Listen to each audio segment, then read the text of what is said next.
おはようございます。 SBFJ 利根川です。今週は釣りに行ったんですけど、1週間前まで入れた場所で工事が始まってしまい、中に入っていけませんでした。一の川、魚影も濃くいい場所だったんですが、しばらくは無理でしょうね。対岸にも行ってみましたが、橋は壊れたままだし、護岸されていないので、釣り台を設置できそうな場所もなかった。すごく急な斜面を通る道を車で戻ります。上りはまだいいんですが、下りは全然見えていないので怖かった。ほらほら、ここから怖い、高所恐怖症なので、利根川のハンドルを握る手に汗がじわりじわりとにじんできます。ようやく落ち着きましたが、太陽が昇ってきてしまったので、朝まずめに釣りをすることはかなわなそうです。その後もいろいろ見て回って話し合った結果、どこも決め手にかけるので、圏央道を使って茨城県まで大移動。約1年ぶりに小野川で釣りをしましたが、盛大にこけました。時期は去年釣れた時とほぼ変わりませんが、今年は日中かなり暖かいですからね。状況が違っているのでしょう。ということで、ここからは去年この時期釣りをしていた動画の一気見になります。なので翻訳、サブタイトル、CC ここまでになります。ごめんなさい。おはようございます。 SBFJ 利根川です。来る時の道中も撮っていましたが、動画ファイルを間違って消してしまったようで、いきなり現場です。前竿を出したのはあの辺ですね。あん時は釣れんかったのかな、大棚子が釣れたっかな。その時の映像どうぞ。2021年4月に転覆したボート横でやりました。動画をざっと見返したら、何も釣れず根がかりのみ。2年半ぶりに訪れる場所でリベンジです。飛行機がでかい。近いですね。茨城空港か。現在の時刻は6時ですが、まだ太陽が出ていないので、車の中で待機しましょう。朝ごはんも食べてしまって荷物を減らします。久しぶりに食べましたが、タルタルソースが増えて、白身フライはかなり小さくなったような。次はないかも。じゃあ私こっちで入りますね。私はこっちに入ります。よいしょ。よし、ここに入ります。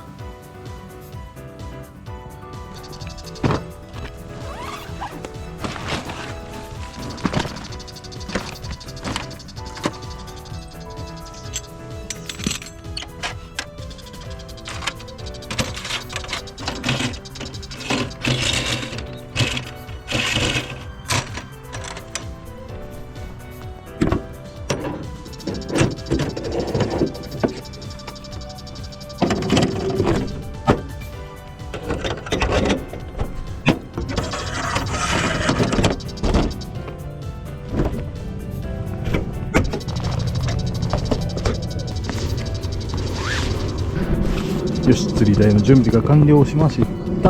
よっと、飛行機がうるさい。すげえいい雰囲気だなこれ。水から湯気が出てます。放射冷却というやつですね。それでは小野川、久しぶりによいしょ。美味しい水確保。小野川の美味しい水でございます。眩しい。真正面ですね。うわ高校とF の、これは23、一本食い狙う感じですかね。ほんだら私もパパッと準備してやります。よろしくお願いします。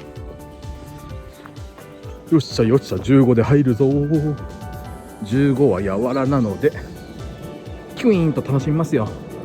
本日の釣りに着座していきます。ポンポンポンポン。席に座って万力をセットしたら、竿を乗せておくための竿掛けを用意。竿掛けを、あれ？ロッドケースの中に竿掛けがない。ちょっと車を見てきました。竿掛けがないかもと思ってめちゃくちゃ焦りましたが、車に積んでありました。よかった。竿は月光やわらの15尺。ちょっと久しぶりに触る気がします。15尺でやってきます。仕掛けは道と 1.5 号15尺。よかった、ついてた。ハリスは小さいセッサの5号。このラインにしましょうかね。コンパクトタオルを吸水。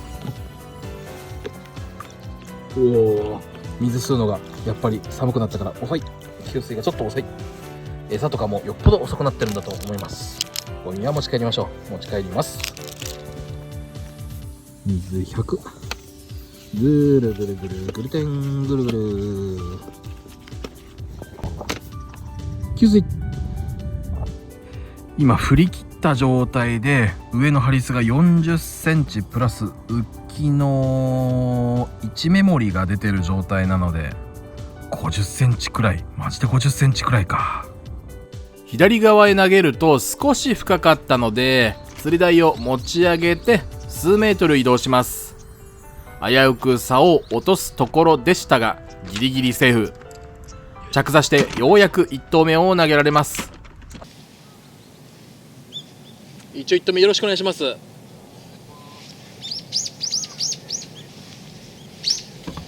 眩しいな。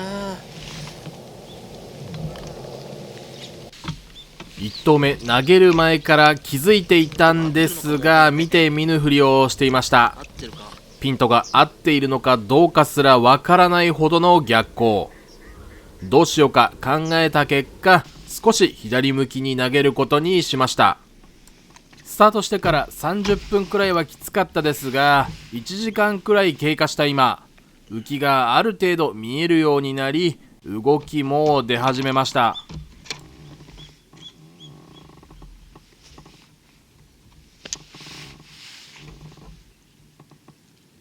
おお、魚っけが魚が寄ってきました。なんか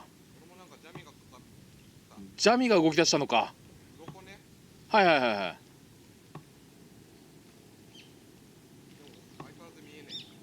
相変わらず見えねえですか。あーですが当たりとなることはなくちょっとお腹の方で気配が出てきてしまったので行ってまいります。本当にこの立ち上がった直後アイダマンの竿が曲がりました。23尺がギュンギュン曲がっているので本命のヘラブナではなさそう。手前に寄ってきて判明した正体は鯉でした。サポートで道糸を持った瞬間ポロリと外れてしまいましたが私は私でやるべきことを。間に合わなくなる前に釣り座に戻って両グルをやめます。餌カップで 50cc だけシンカーを練り練り練りついつい横着してしまうのは利根川の悪い癖。バラグリにする餌だしいっかななんて思ってます。シンカーを上につけ始めてから10分も経たないうちに浮きに動きが出てきました。今早送りでご覧いただいていますが煽られまくってますね。こうやって浮きが動くと集中力は持つもののもにょっとした動きで合わせちゃいました。この空振りから20分が経った頃本日初のヒットです。今のなんか当たりなんでしょうけど完全に見逃してました。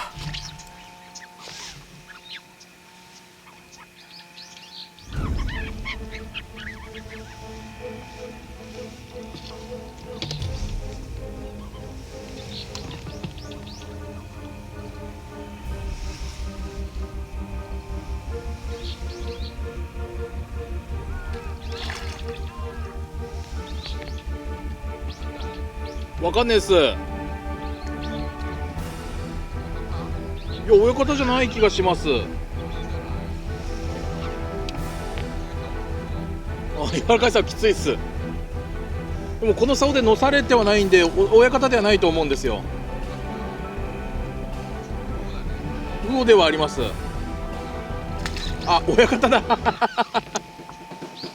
柔らでとても気持ちの良いあれですよ。ちょうど相田さんのより2回りぐらい3回りぐらいちっちゃいですよね。ちょうど上がりそうな柔らでベストサイズ。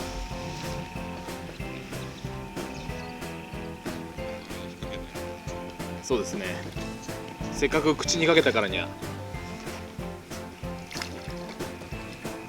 多分45手頃ですね。めちゃくちゃ一人で網入れもできるぐらいの。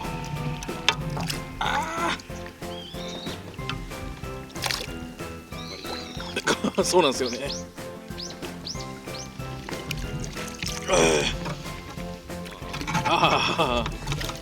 入ってきたあんましすごいちっちゃいですよね。45って言いましたけど40ぐらいですかね。手頃ですよ。でうわうです。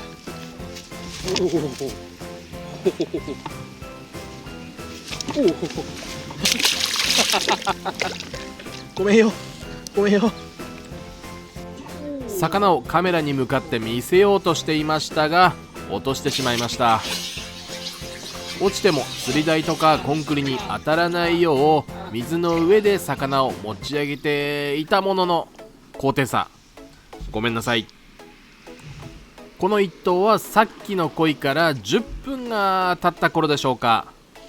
いろいろな魚が動き出してきたみたいです。というのも進化団子餌をつけたから鯉が来たというよりも時間、水温、太陽の照り、何が理由かは分かりませんが浮きに煽りが出たのが相田さんと同時刻でした。あとは本命のヘラブナが釣れてくれればいいんですがひとまず船が釣れてくれればよしとします。さっきトイレに行ったこの後ろは稲敷市の江戸崎リバーサイドパーク、かぼちゃ公園という名前の方が親しみというか知名度はあるかもしれませんがトイレだけでなく飲み物の自販機や駐車場もあるので非常に助かります。早送りしてご覧いただきましたがそんな尺延ばしのお話は終わりましょう。間もなくヒットです。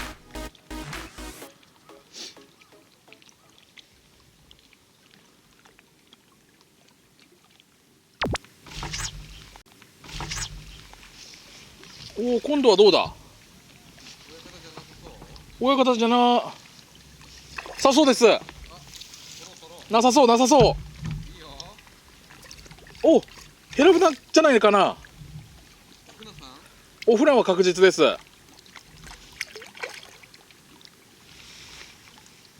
そんな大きい方でもないですけどヘラブナインここに来て弾頭棒おお、こ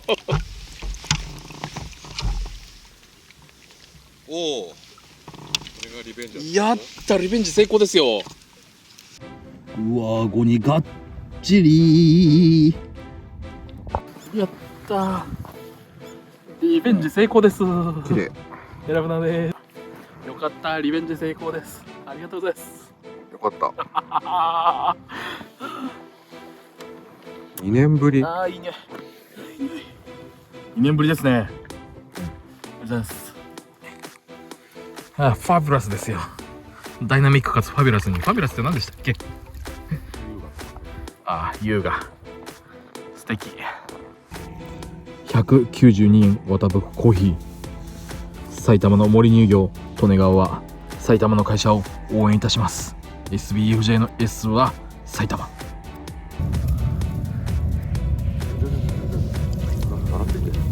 柄ついてますね。追い川？追い川っぽいですね。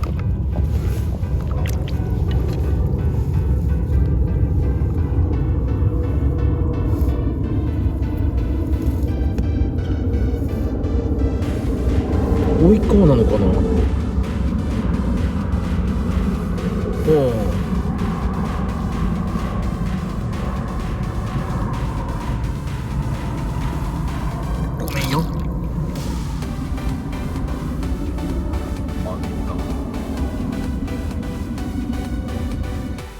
ここいらで太陽が昇って太陽の向きが変わってきたのでカメラの方向を変えましょ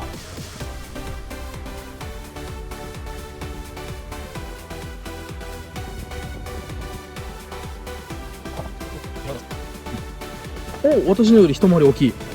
いいな。ぐらいあるかね。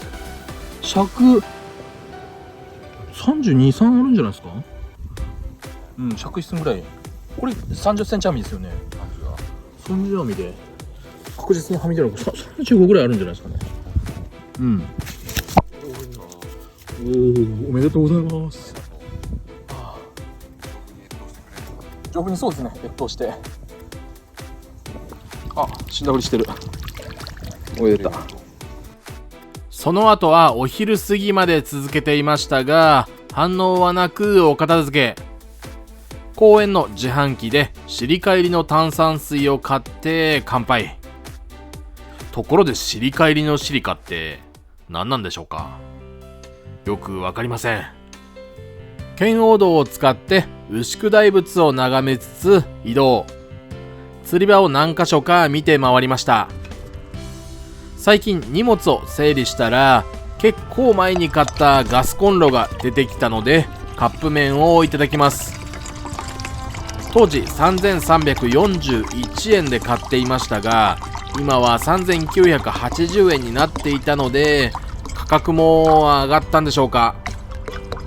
正直何度か使ってしまい込んでいたのは毎回組み立てるのが面倒くさくて敬遠していましたがこれからの寒い時期に温かいカップ麺やら飲み物が現地でいただけるっていうのはいいかもしれませんね。扱うものが火なので使っていい場所と使っちゃダメな場所があるので出番はそれほど多くないかもしれませんがひとまずセブンイレブンの担々麺に半熟煮卵を入れていただきます。昼飯食ってねんでめっちゃくちゃ腹減りました。いただきます。ごちそうさまでした。ということでここまでご視聴いただきありがとうございました。ちょこっとしたあったかいカップ麺が食べたくなっちゃった方は評価ボタンをポチリと押していってください。ではではまた次の動画でお会いしましょう。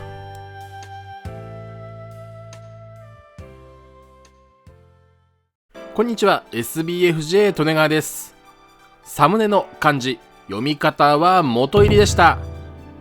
詳しい意味については釣りをしながらお話しするのでまずは腹ごしらえ。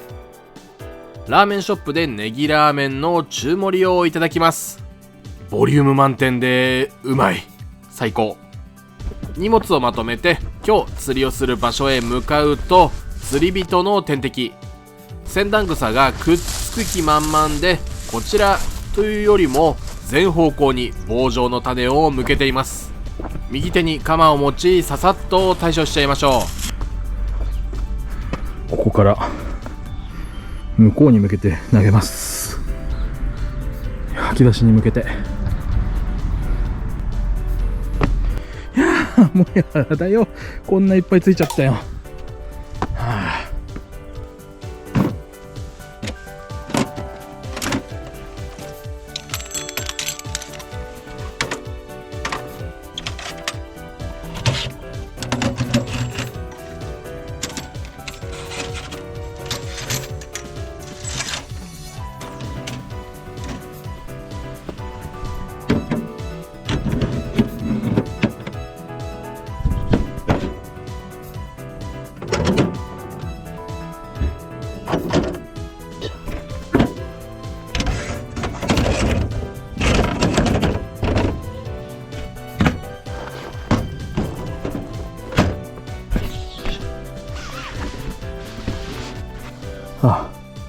またひっつき虫が。釣り台の準備完了しました。よし、釣り台の展開が終わったので座ります。カメラに映りにくいのでこの辺を狙います。よし、やるぞ。北河原用水の美味しい水を確保。思ったより暑いのでコカ・コーラプラスをいただきます。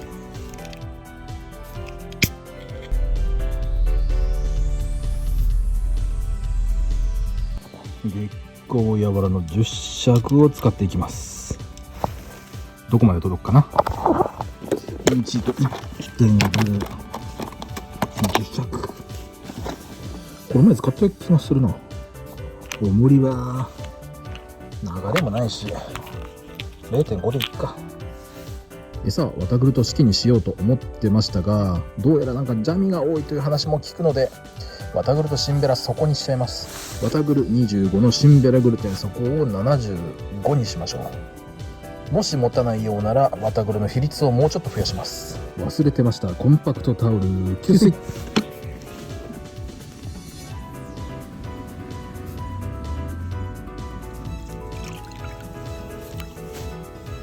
ゴミは持ち帰りましょう。こいつも持ち帰るか。見知らぬ人の捨てていったゴミ、ひどい。水を100。ぐるぐるぐるぐるてんぐるぐる。吸水。ちょっと柔らかいかも。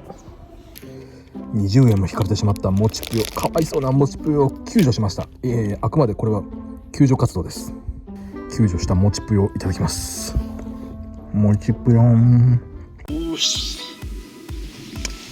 5度目の1投目よろしくお願いします。でも5回やってないです。5度目の1投目よろしくお願いします。よいしょよいしょ。さてさて、1投目を終えたところで、実はやばいです。何がやばいかって時間です。現在の時刻は15時56分。ラーメン食べてる場合じゃなかった。草刈りしてる場合じゃなかった。服についたセン草ちまちま取ってる場合じゃなかった。今の時期16時半には暗くなり始めます。浮きに反応が出始めた頃、すでに16時22分を指していました。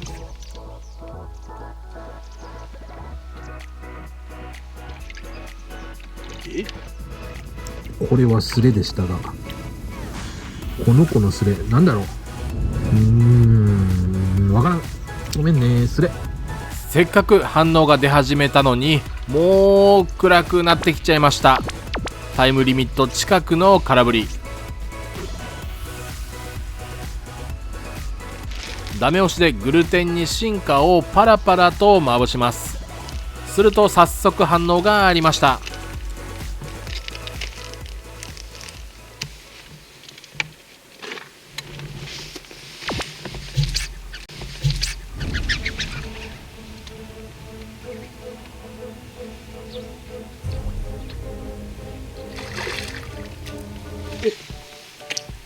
食ってなくて外れちゃったっぽいです。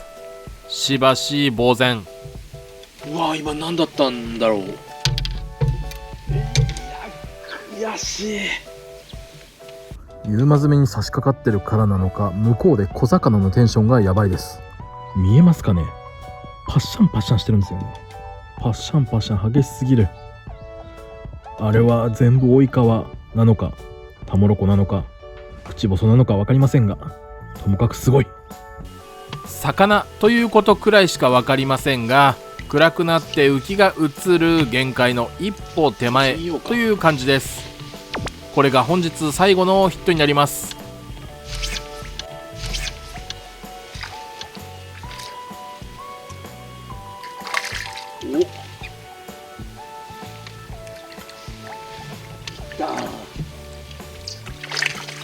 初めて釣れる魚だ。食ってない。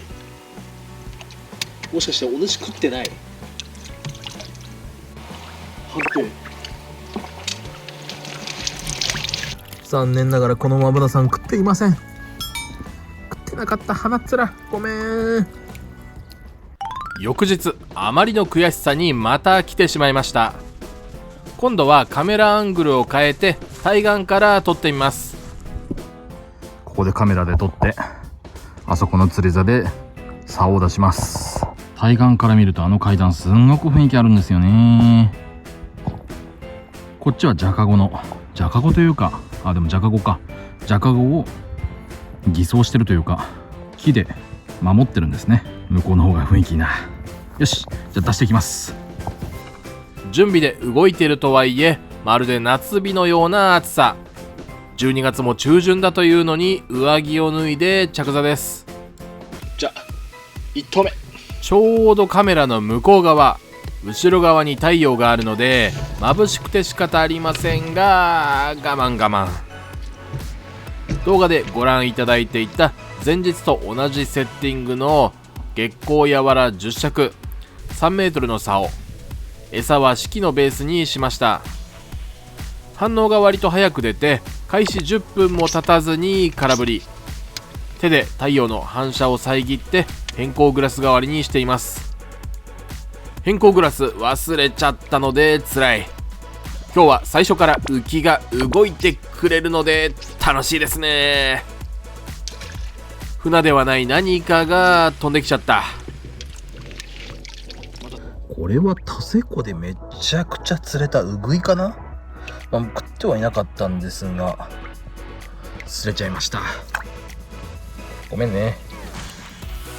さらに30分が過ぎた頃、毎度おなじみ竿から手放しのやつでした。いや、賢い利根川、今回は竿を持ちました。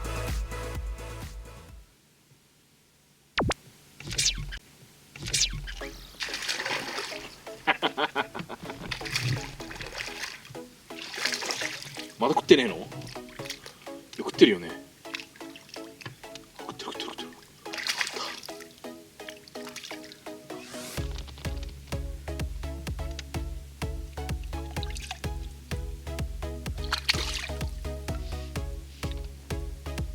おお、かわいち。初めてマブラさんが釣れました。32ぐらいありました。やった船。ようやく6回目にしてゲット。おい、長かったぞ。よいしょ。ありがとう。長かった。ここいらで過去を振り返りましょう。これは1月に初めて北河原用水元入りに行った時の映像です。アイダマンと様子見でしたが、全面が凍っていたので氷を途中まで割ったものの、結局この時1月は竿を出しませんでした。1分半ぐらい埋まるのかな。さようなら。1分半はいや 1分ぐらいですかね。ちゃんと撮れているかカメラを確認しに行きます。こりゃいいダイエットになりそうだ。竿12尺 3.6 メートルに変更しました。というのも浮きは動いているんですが、小魚がずーっと餌をツンツンとついばんでいる雰囲気しかなかったので、さらにトンネルへ近づいた次第です。これでもダメならさらに竿を伸ばし 13.5 尺でトンネルにぶっ込んでやります。そうそう、元入りの意味ですが、元という字はさておき、土が入ると書いて入りと読みます。これは入り火の略で、土手の下に問、雨どいと同じ字の問を埋め、水の出入りを調整する場所だそうです。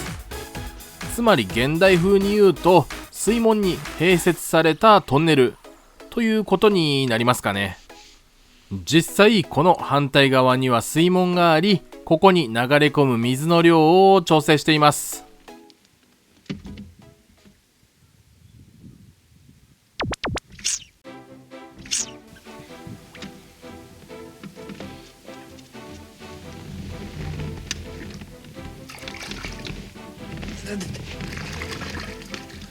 あれ減ってる。リャンコだったはずなのに。2個だったはずに外れて1個ですけど、12尺で幸先いいですね。12尺だったか。トンネル狙い撃ち。よし、ありがとう。うわ、今の針が開いてるので、もう1個も食ってたのかもっていうか、もう1個もくっついてるのは、水の反射で、あれ GoPro に映ってるかな、映ってるか微妙ですけど、針がこんだけ開いてるから外れちゃったのか。惜しいことをした。あとなんか大会とかじゃない、なんかどうでもいい釣りの時開いた針を私は折り曲げます。これ今戻しました。曲げたんですが、針先を確認したらなまってたので、これは交換します。やっぱ針先がなまってるときはさすがにダメです。ベタリ、ちょっとこれさすがに汚いので家帰ったら掃除しよう。暑い。それにしても暑い。最初は準備で動いていたこともあって暑いのかなと思っていました。脱いだ上着もすぐ着ることになると思いきや、釣りを開始してから早2時間、半袖のままでも超快適です。今年の冬は例年よりも気温が高くて暖冬だとかエルニーニョ現象とかいろいろ言われていますが、本当にどうなってしまうのか分かりません。一番辛いのは気温の寒暖差が激しくて体が追いついていかないことです。私の動画を見ている方の割合、55歳以上の方が 56.6% ですから、皆さん体調にはお気をつけください。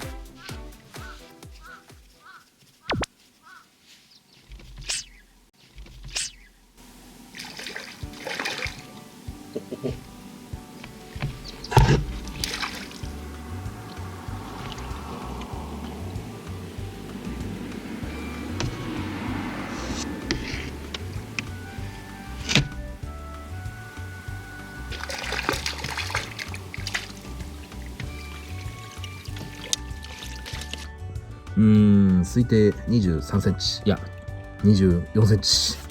ありがとう。もう時期も時期だっていうように虫がすごい。もう12月中旬ですよ。海藻その2。最初に来たのは1月でしたが、次は5月、水が入った後でした。イネ科の雑草が生い茂っていてアレルギー症状が激しく出ている現地の利根川がお伝えします。稲花粉がすごくてマスクしてます。もうアレルギー反応がもう薬飲んでるのに出てます。辛い。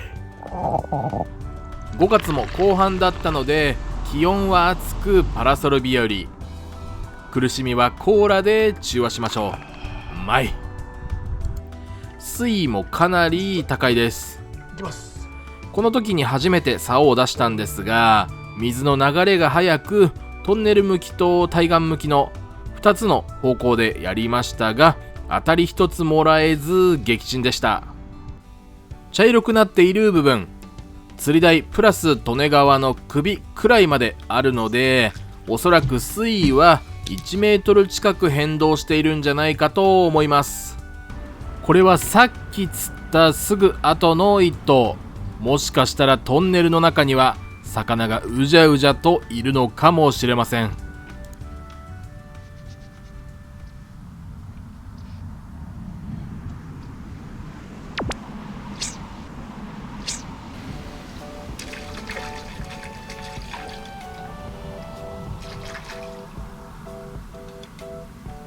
ちっちゃいのに元気だな。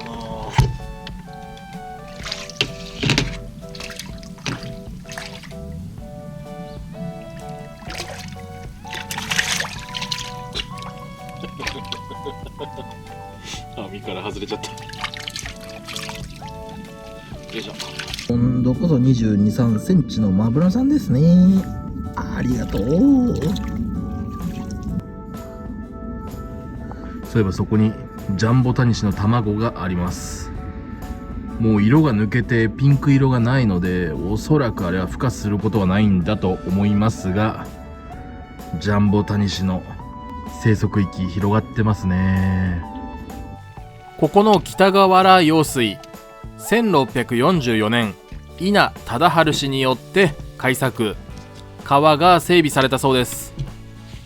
詳しく調べてみると、この方、大宮宿の形成や荒川のせがえ、いわゆる水の流れを付け替えることだったり、鬼怒川と小海川の分流、江戸川、新綾瀬川の開墾など、結構いろいろな川の治水工事に携わっていました。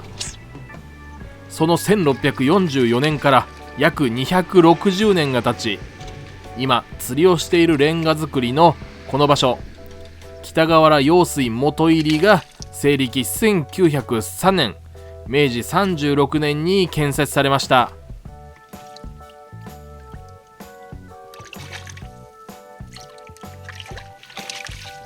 ブナさんがサイズアップ。最初釣った32、3の子と同じくらいかな。30くらいかな。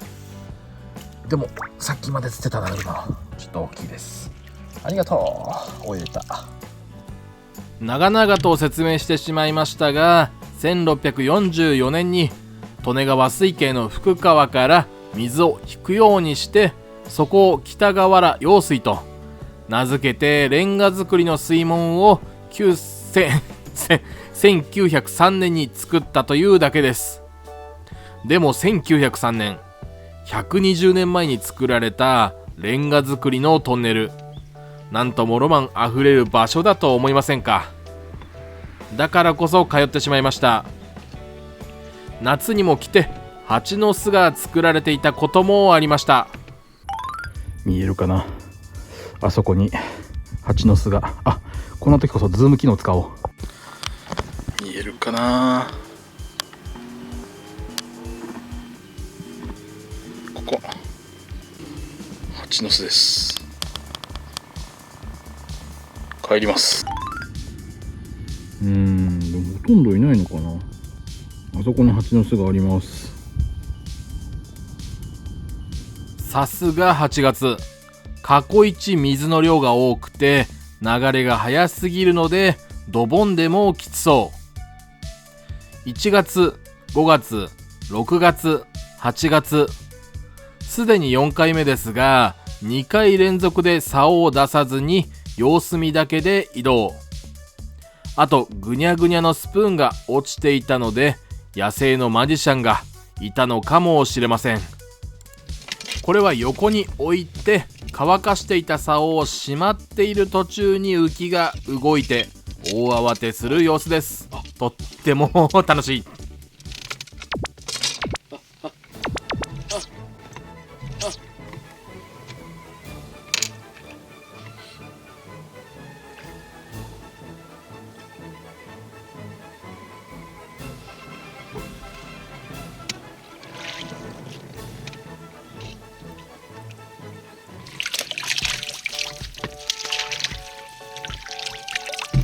なんかちょっと肌が痛々しい子が多いのはバスとか雷魚にやられてるんですかね。アメナマとか普通に肉食ナマズもそうか。わかりません。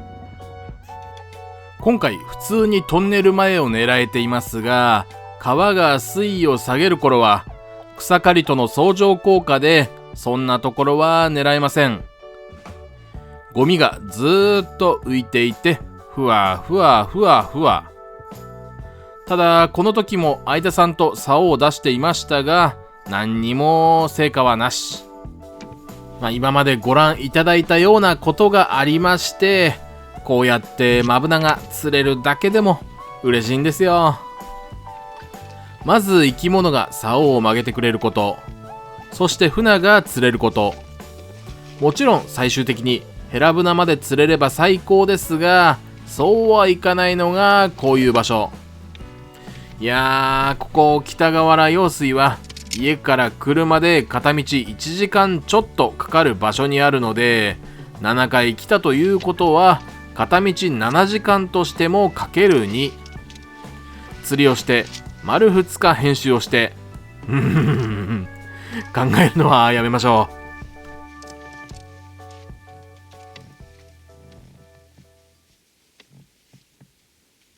触ってる。開けて開けて。トンネル前に投げ始めてから割とマブナさんの連チャンが続いて、竿を持ったまま合わせてしまいました。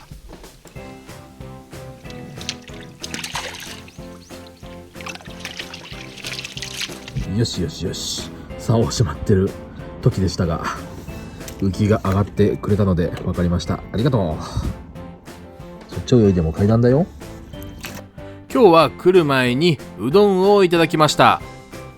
かき揚げ丼もボリュームがあってサクサク、満腹満腹。美味しかった。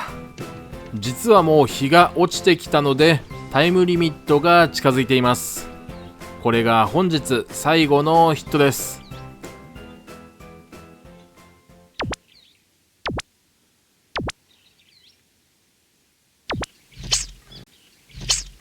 おお、消し込んだけどサイズダウン。スマホを見ていたら当たりを見逃しちゃいました。そして釣れた魚もサイズダウン。マブナさん、ついぞ20センチをこれ割ってますね。18級だと思います。マブナさん、すげえサイズダウン。ありがとう。でも食ってました。竿ケースやってたら向こうの方からこの足にピタッと止まって落ちた姿はゲンゴロウじゃないでしょうか。泳ぐ姿可愛いですね。パタパタパタパタ。細かい種類は分かりませんが、とりあえず逃がします。逃がしますっても別に捕まえてないんだな。足に止まってきただけなので。よいしょ。またな。ゴキブリかと思ってごめんね。何が取れるんですか？ここ一応船とかが釣れるらしいんですよ。釣れるの？はい。私もここ5回目なんですけど、まだ1回も釣ってないです。まあ5回目なんで、もしかしたら今日も何も釣れなかったらでもね、好きな人はね。いや、そうなんですよ。こういうところでなんか竿出してるだけでちょっと幸せなんでパパッと片付けて向こう側に見える用水路も見ておきましょこっちも護岸されてるけど浅っ。めちゃくちゃ浅い。この橋は何年前にできた橋なのか分かりませんが、昔は向こうに渡るために使ってたんでしょうね。いい雰囲気なのに。う。ということでここまでご視聴いただきありがとうございました。レンガの雰囲気が好きだった方は評価ボタンをポチリと押していってください。ではではまた次の動画でお会いしましょう。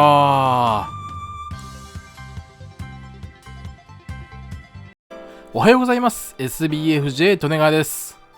この時期に毎年行っている川、千葉県茂原市を流れている一宮川へ向かってます。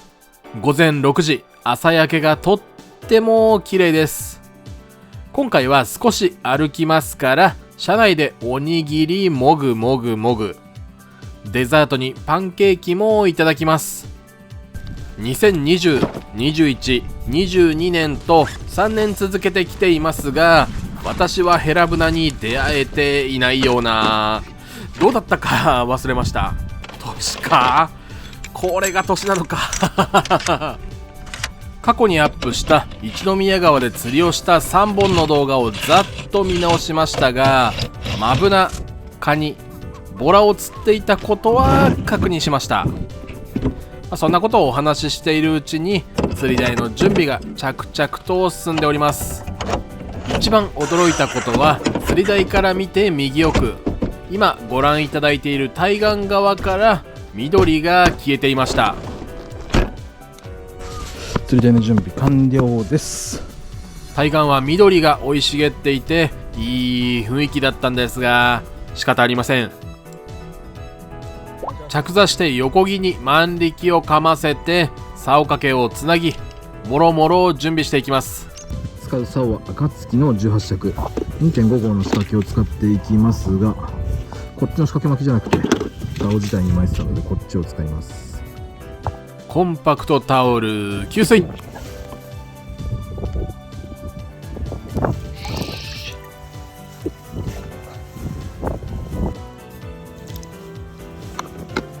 ぐるぐるぐるぐるてんぐるぐる給水。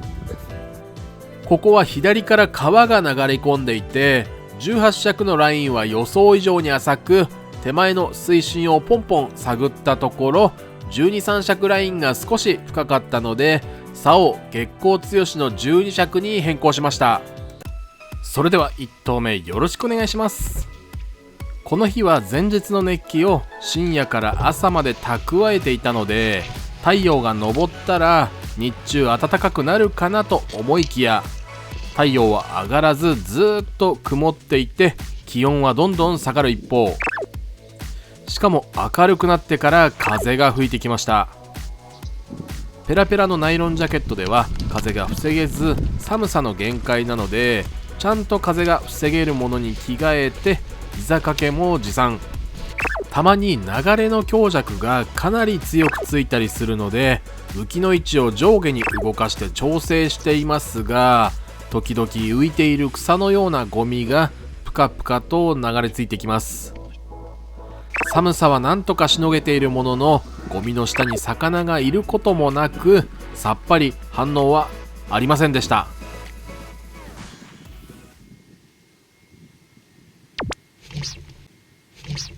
今のでダメなんだと絶望する私の裏では、小向井さん今回もやってます。こんな光景ありますよね。2020年の映像を引っ張ってきました。この時も小向井さんが40紙のでっかいやつを。羨ましい。ついでに対岸の映像も残っていたので差し込んでおきます。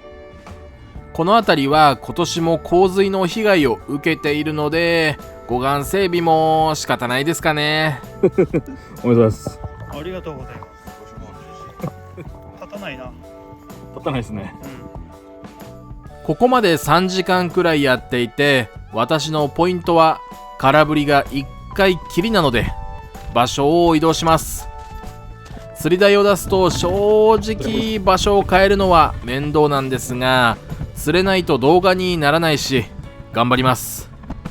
さっきまで使っていた12着のまま移動後の1投目をスタート。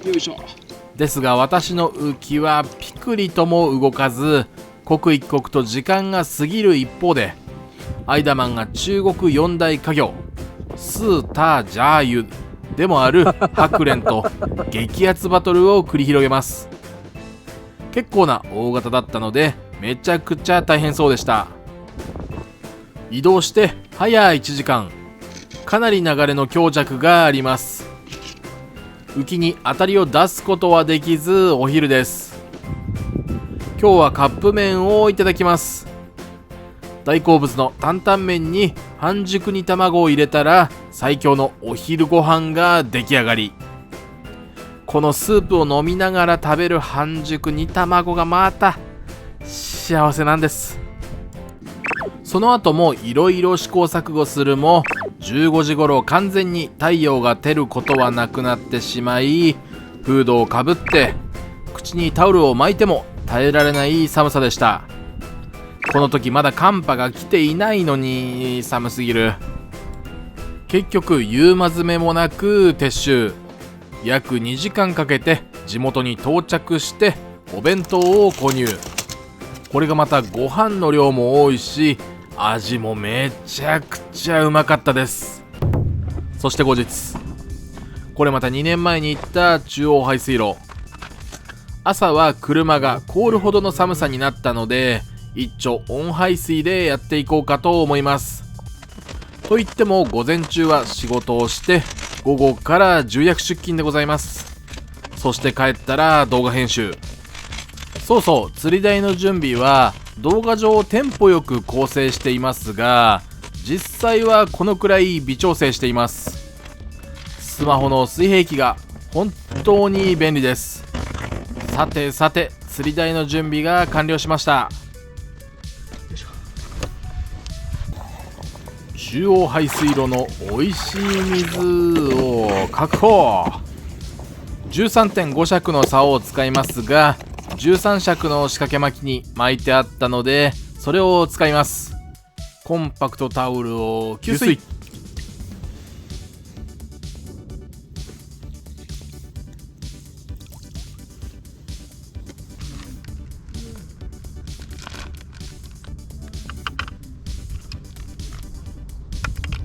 グルテンボール、パッと見気づきませんが、グルテンが入っている手前に竿の線。いや、ここに入れなきゃいいだけの話なんですけど、ここについ入れがちなんですよね。取り出したら水を入れてぐるぐるぐるぐるてんぐるぐる。給水。中央排水路で1投目。太陽がめちゃくちゃ眩しいですがよろしくお願いします。水深は1メートルちょいくらいあって釣り方が外通しのドボン。ボディ8センチの極太とはいかない普通にちょっと太めのトップがついた浮き。重りがナス型 0.5 号なので 1.87g あります。投げた後にトンと着底してから竿を送っても浮きが出てこないのでおそらく仕掛けはバランス並みに垂直に立ってるはずです。なんせ投げる時に落とし込んでいなくて振り切ってますからね。動画を早送りしていますがスタートしてから18分経った1投。今声が裏返りましたねこれは5投目でしたかね。餌は上の針に夏冬マッハ団子餌、下の針にグルテンなので一応バラグルみたいな感じです。この中央排水路は底がヘドロ質だった記憶があるので針数は長めにしてあります。短い方が25センチ、長い方が34センチ。上下ともに針は切磋の5号か6号。夏に使って上33下40センチの仕掛けがついていたので、仕掛けというか針ですね、時期的に6号だったと思います。現地でそれほど考えずに長さを詰めて使っていたので忘れちゃいました。ここでちょんと引き誘い浮きが上がってこないのでやっぱりヘドロ質です。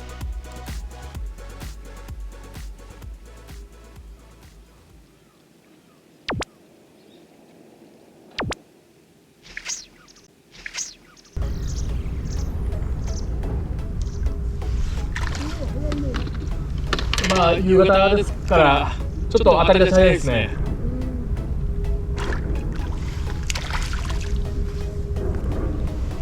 結構久しぶりに釣る魚だもんでゆっくりと隅々まで味わうように揚げていきます。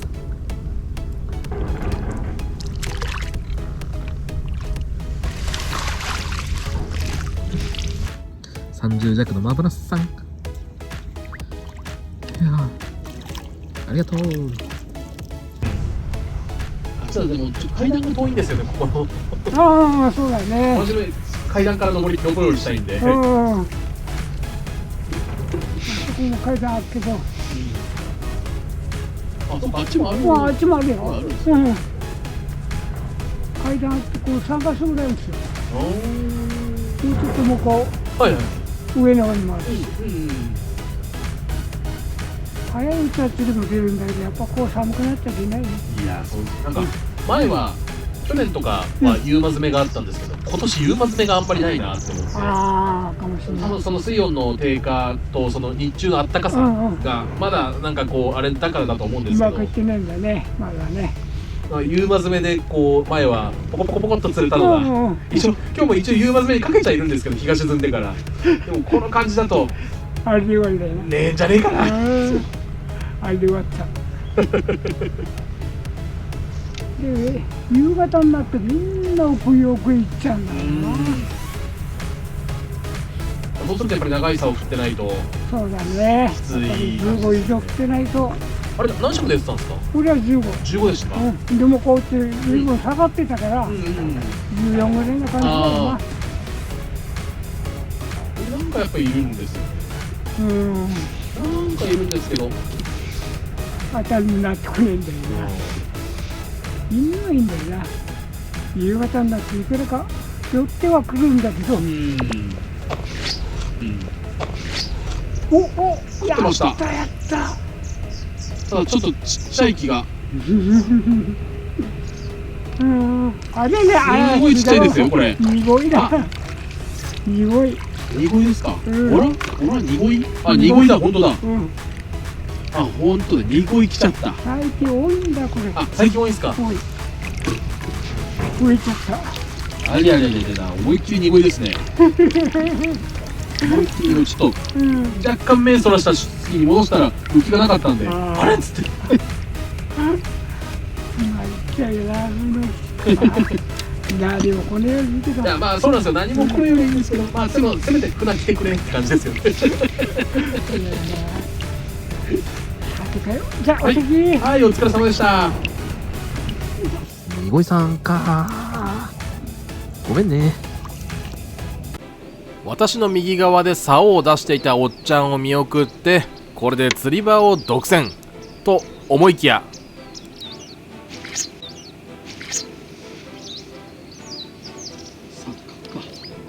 浮きが鋭く入ったように見えたんですが、目の錯覚だったようです。これはぬるっと入って空振り。今年の秋から冬にかけて夕間詰めでいい思いをしていないので嫌な予感がしますが、続行。これまた空振り。いやー、触りで合わせちゃった。今の時刻は16時48分。もはや17時と言っても過言ではない時間ですが、少し明るいような気がします。一番日照時間が短いと言われている冬至、12月の22日は過ぎていて、この日実はクリスマス、12月25日です。一人で釣りと向き合って楽しんでおります。さらにこの動画を公開した翌々日、12月30日は37歳の誕生日だというのに、さあいいですよ。スパチャを投げたことがない人も、投げたことがある人でも投げてもいいんですよ。コメント欄でもスーパーサンクスっていう機能で投げ銭できますから、ぜひ、今いただいたら2023年の確定申告に入りますかね。これは個人的な私の話ですけどね。とはいえ正直なところ、何にもね、利根川の動画を見てくれるだけで嬉しいです。ありがとうございます。この日は動画の前半でご覧いただいた日よりも気温が低い気はしますが、風はほとんどないので、ダウンジャケットにヒートテックを着ていることもあって、それほど寒く感じません。釣り台の準備をしている時なんて、本当はダウンを脱ぎたかったくらい暑かった。さてこの後浮きが変な風に入っていきます。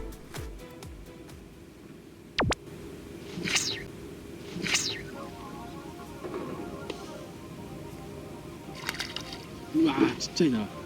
ちっちゃくないな。お、船。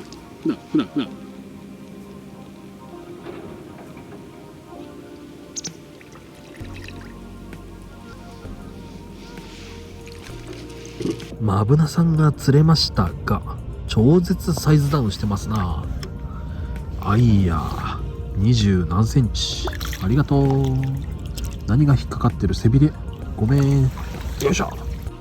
以前ここへお邪魔した時は綺麗なヘラブナがそこそこ多かったように感じますが、最近は水位の変動を少なくしているらしく、マブナが多くなっちゃってるみたいです。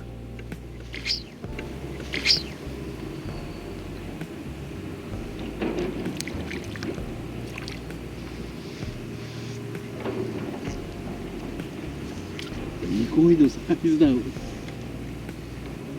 ぬめーっと入っていったのは濁い。もう体長15センチかな。超サイズダウン。ありがとう。がっちり食ってたけどありがとう。夕焼けがすごい綺麗ですね。これがクリスマス、聖なる夜の中央排水路です。結局真っ暗になるまでやっていました。まだギリギリのギリギリで見えるか見えないかのギリギリですが、そろそろやめないと。この1頭は17時7分。これが最後のヒットです。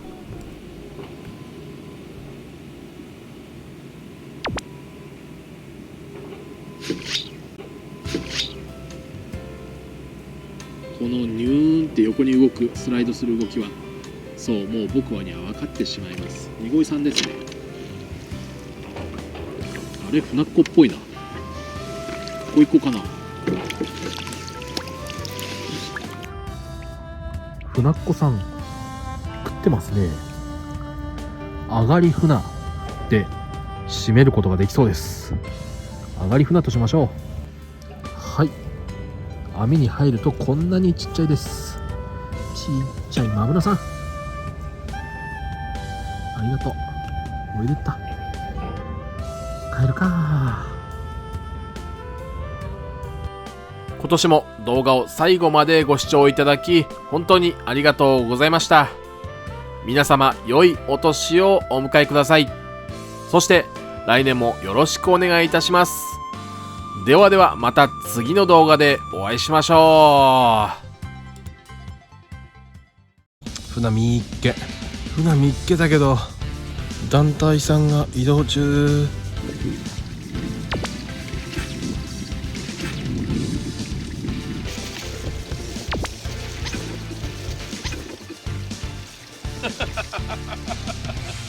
可愛いんですよね。まあいいや、話してあげよう。食ってた。おはようございます。 SBFJ 利根川です。埼玉県から東京湾を渡って千葉県へ、去年もやった浮戸川へやってきました。朝焼けが最高です。歩いて全体を観察しましたが魚の気配がほとんどありません。久しぶりの納豆巻きをもぐもぐ、そして生活応援新価格という名の何の変哲もないツナマヨ、デザートには丸ごといちごをいただきます。潰れやすいので要注意。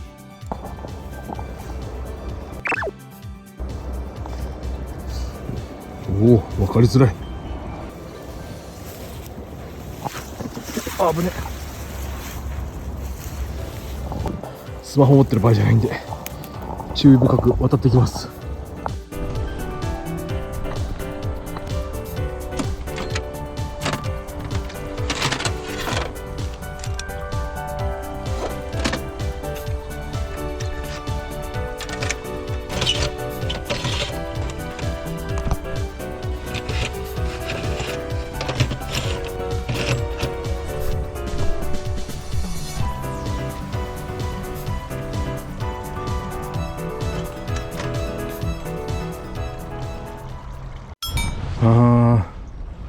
電池がというよりも逆の冷たくて熱暴走してて取れてませんでしたが、釣り台一応置きましたので残りの準備をして座っていきましょう。結構不安定な足場なので気をつけて着座。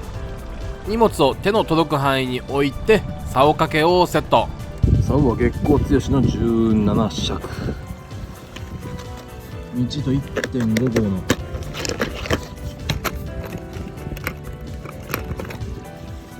17がないので18を詰めましょう。18詰めます。糖分補給。針はせっかくなので余ってるフロスト78とかだったような89かな、プロストのここにします。浮戸川の美味しい水を確保。グラグラしてる、怖い。コンパクトタオルを給水。いやー、給水遅いな。ほら、冷てあーいしっと。ゴミはきちんと持って帰ります。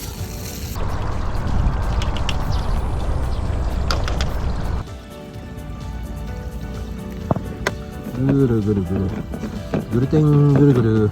あ、ダマができるから早く混ぜる。給水。じゃあよろしくお願いします。止め。よろしくお願いしま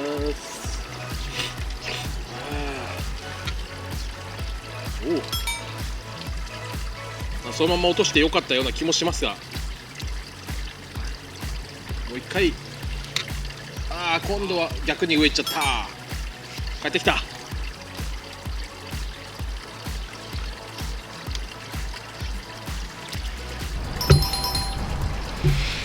ちょうどいい場所。右上には何かの缶が見えます。ジュースではなさそう。お酒でしょうか。酒は飲まないので私には分かりません。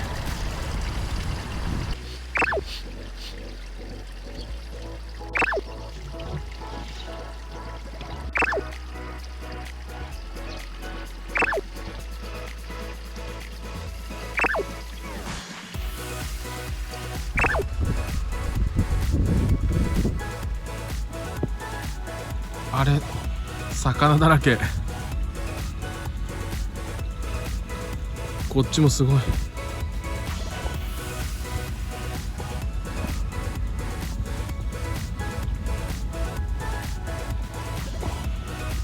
うわ、あそこ全部魚。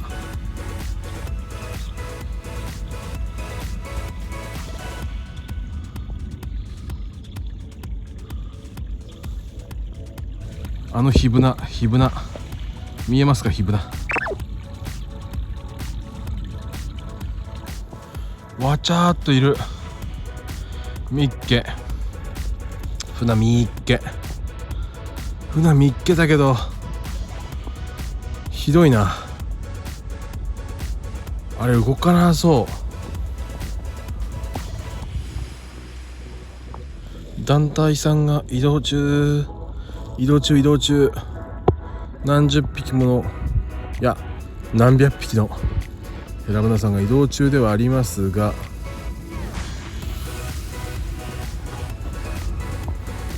そこで止まっちゃうかな。もっと行くかな。我々の竿のところまで行ってくれ。あ、でも移動してるな。見えますかね。戻ってからも少し釣りを続けましたが、釣り台を引き上げ場所を移動します。上流は浅すぎるので、火ぶなかヒゴイ、オレンジ色赤色の魚が見えた下流側へ。浮戸川の美味しい水セカンド。場所移動して相玉も移動して2カ所目です。じゃあ移動後1投目よろしくお願いします。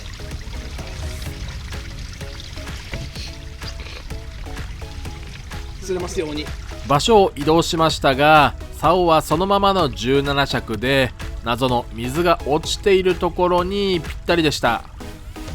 もしかしたら18尺かなと思っていたのでラッキーです。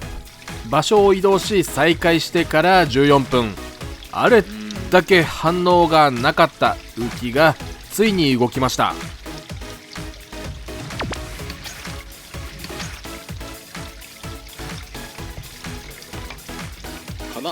そんな気がしますね。あ、外れた。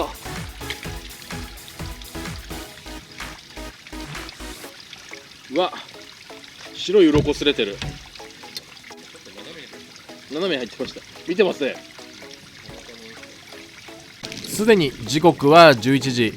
結構焦っている中、浮きがずるーっと入ります。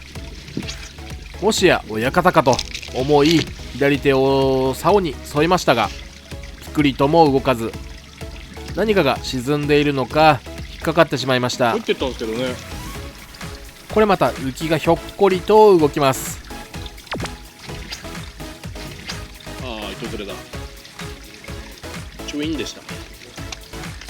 あれだけ当たりがなきゃ糸ずれだって手出しちゃいますって。もう浮きに動きが出始めて嬉しいです。本当に嬉しいです。そしてこれはついに目の錯覚で浮きがふっと入ったように見えたんですよ。本当にもうわかめご飯おにぎり三陸産わたぼくコーヒー。竿を一尺縮めて奥の水漏れポイントではなく手前側の水漏れポイントを狙います。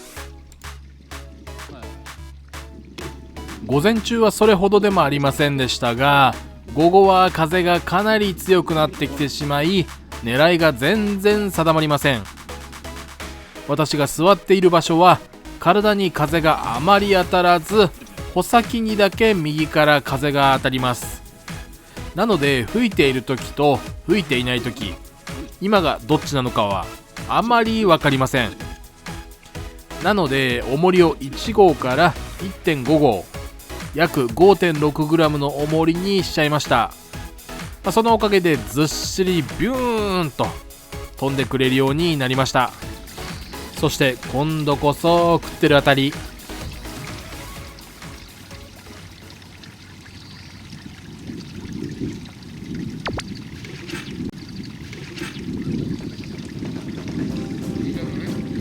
来たんじゃない？何かしら来たんでない？親方ではないですよね。食ってるかどうかって言ったら動き微妙ですけど、食ってそうな口周りか？よいしょ。あ、食ってねえ。食ってっかな？食ってるか。マブダですが食ってます。でもある程度でかいっすよ。デカマブです。デカマブさんが釣れました。尻尾のでかいデカマブさん、結構でかいね。逆で申し訳ないんですが、枠が30なので多分35ぐらい、35、6、35、6のデカマブさんでした。あ、2024初船ですね。2024初船浮戸川でした。ごめん。はい、ありがとう。ありがとうございます。さらに風が強くなってしまったので浮きが流されて当たりに見えたり、魚が道糸に触れて浮きが動いたのを合わせてしまい空振りになったり、これはそれっぽい動きでしたが空振りですよ。挙句似たような動きで空振りだったらよかったんですが、今度は空振りせずに根がかり引っ張って外したら針がそのまま戻ってきてくれました。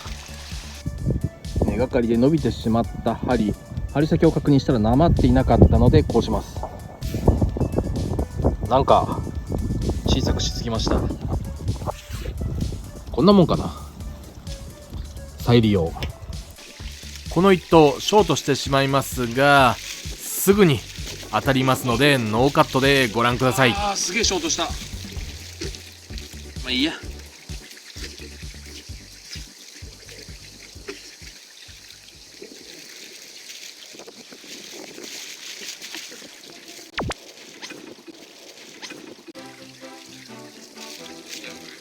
れは魚ですね。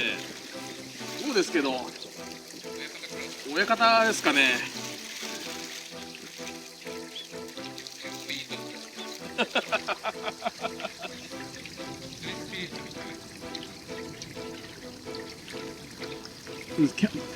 正体は見たいですね。違うな。デカマブの釣れかな。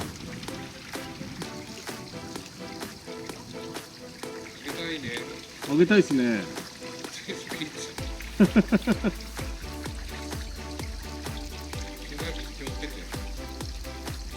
あ、ナマズだ。ナマズさんっす。日本ナマズです。可愛いんですよ、こいつ。ごめん、やりやがった。いるんですよね。いる、すくえた。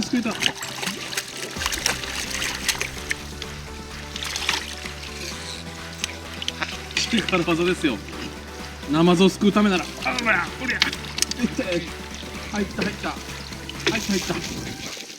でかいっすね。すっげえショートしたと思ったら日本ナマズが食ってます。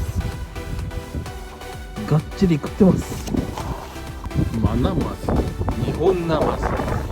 ナマズちゃん可愛いんですよね。まあいいや、話してあげよう。ナマズちゃん食ってた。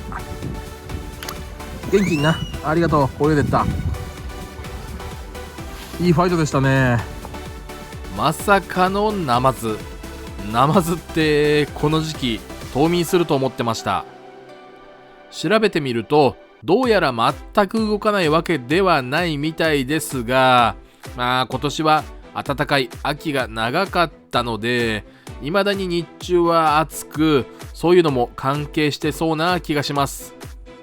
ナマズを釣ってから1時間、糸ずれやらなんやらはありましたが、食っているような当たりはなく、ようやく浮きに反応がありました。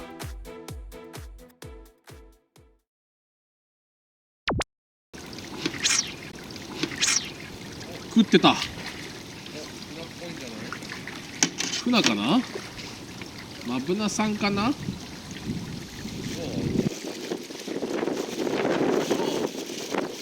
魚です。マブナさんですね。サイズダウンですけど、まあ。ちょっとあれな、マブラさん、さっきよりもだいぶサイズダウンですね。とはいえ、布の縫い目から縫い目まであるので、多分30センチ近くはあります。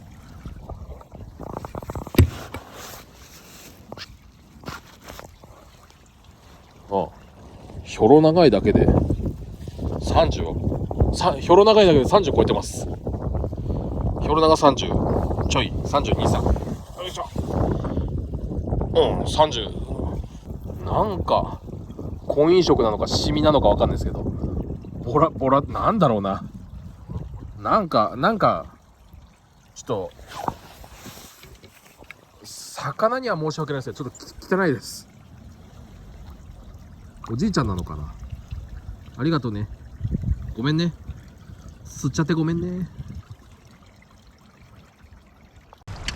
セイコーマートのジンギスカン弁当がうまいっつって、あれ北海道かなんかのやつなんで、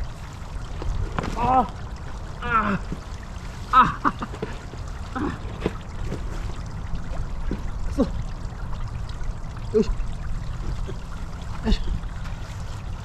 このズボンはよくこける。しかも映ってねえかもしんない。膝つきました。ここから下流側へ3、4キロほど先に行くと、袖ヶ浦海浜公園があります。つまり東京湾がすぐそこなんですよ。なので、この辺りは汽水域だと思うんですが、さすがに水を舐める勇気はありませんが、しょっぱいのか気になります。なんか前の動画でもそんなことを言った気がしますね。これは去年の映像ですが、鯉が来たりして楽しかったんですが、大変でした。今年はまだまだ水温が高いのか、全然下を向いてくれなかったので、これからの時期ならいい感じに釣れるんじゃないかと思います。去年はこんな感じのヘラブナをアイダマンが釣ってました。今回も食ってくれると良かったんですが、もう体感で肌が凍るような寒さじゃないし、去年と魚の居場所が変わり、数も減っていた気がするので難しい。言い訳ですけどね。そして前にアクアラインの入り口まで1時間40分渋滞でハマった苦しみを体が覚えていたので、悔しいですが少し早めに切り上げました。ですがアクアラインで自己渋滞をしているとのことなので、京葉道路、外環自動車道を使って帰宅しました。それでも軽く渋滞はしていましたが、地獄の渋滞に比べたらまあ混んでないと言えることでしょう。さて今年も評価ボタンを押していってもらうことと、チャンネル登録をしつこくお願いしていきますのでよろしくお願いします。ここまでご視聴いただきありがとうございました。また次の動画でお会いしましょう。